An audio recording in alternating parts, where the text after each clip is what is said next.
Hi, and welcome to Finance Outside the Classroom with Professor Nugent. In this video, I'm going to go over some ideas and some concepts of how you can explore finance outside the traditional classroom environment.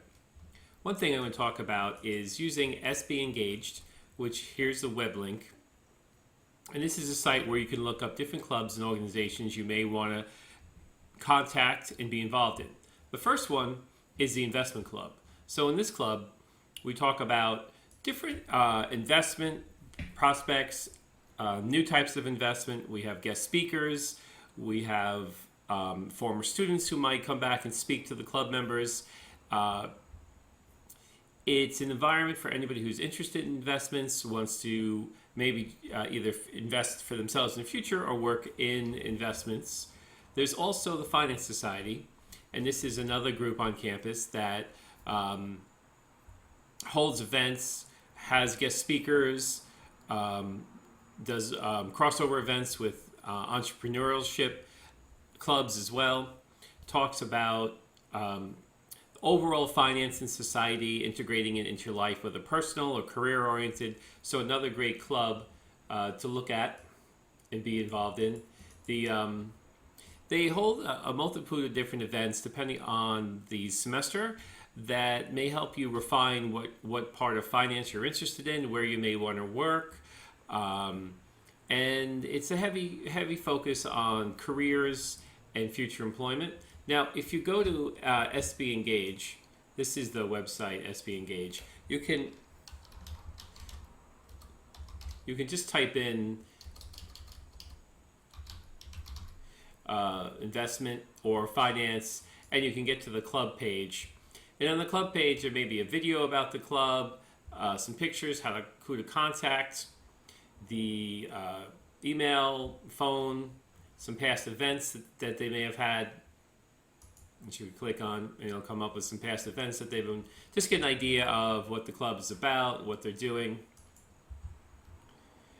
So in here, you can also go to organizations. There's a lot of different organizations. You will be interested in things related to finance. For example, maybe you're interested in the cryptocurrencies.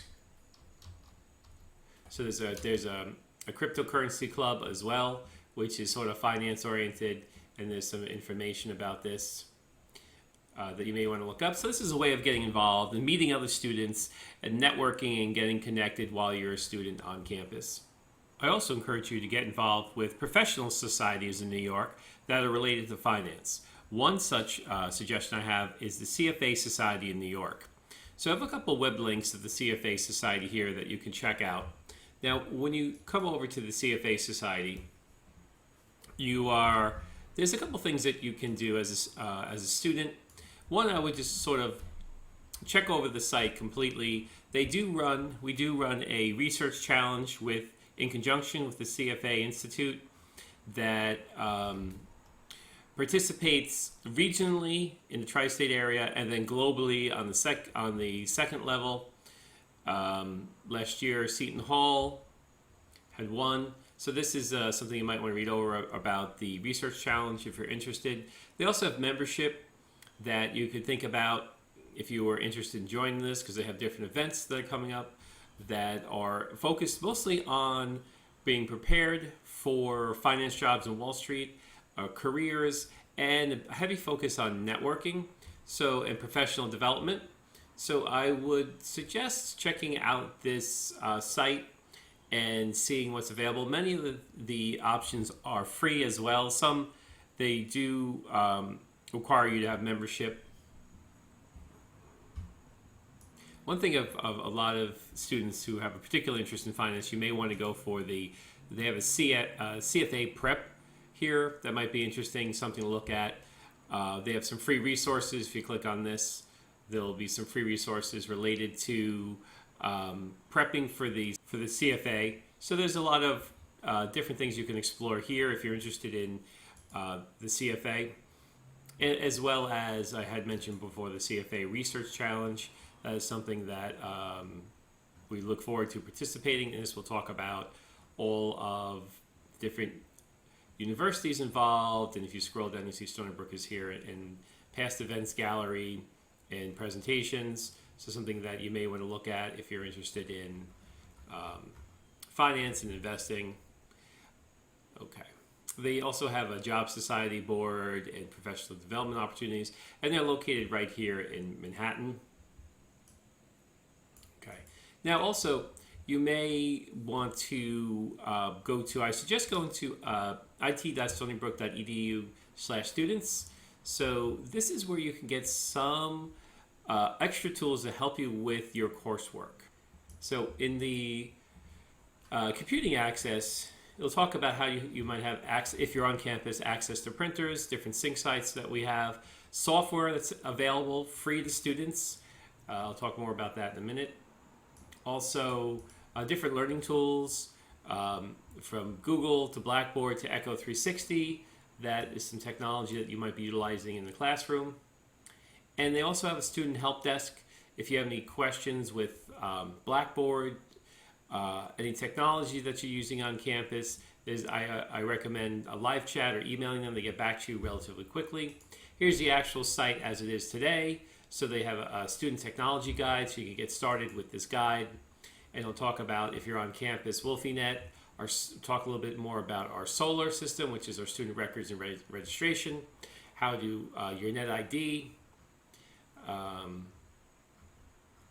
So this is the computing access to software. So if we go to the software here, they have a whole list of software that many of these programs are free to download, that can help you with your coursework. So let's see if I can find this. Yeah, one big one I think would help you the most is Office 365. So you get an Office 365 portal that also gives you the ability to download the full Office suite to your PC or Mac. And this is something that in the business program we quite frequently be using Word, PowerPoint, Excel. So this is one area we can get some free software. And that Office package is, it's a pretty expensive package that is part of your student computing fee. So you might as well get that. And then you can kind of scroll through here. There's a ton of different useful programs that you may want to download and use on your computer. They can help you a great deal with the coursework. Now, in addition, you may want to brush up, if you don't already know, you may want to brush up a little bit on how the Blackboard system works. This is going to be something where your courses are going to be held, especially many of your online courses will be held within this Blackboard system. So this would be where you could log in, and it'll give you some instructions on how you log in. And this is where a lot of your classes will be managed. So it's something that you should definitely brush up on and learn more about Blackboard and things of that nature. So just a couple of recommendations. Okay, so this has been my quick overview of some ideas of how to get some resources or explore some interests of finance outside the classroom. I wish you a wonderful semester, and I hope things go very well with you. Thank you, and take care.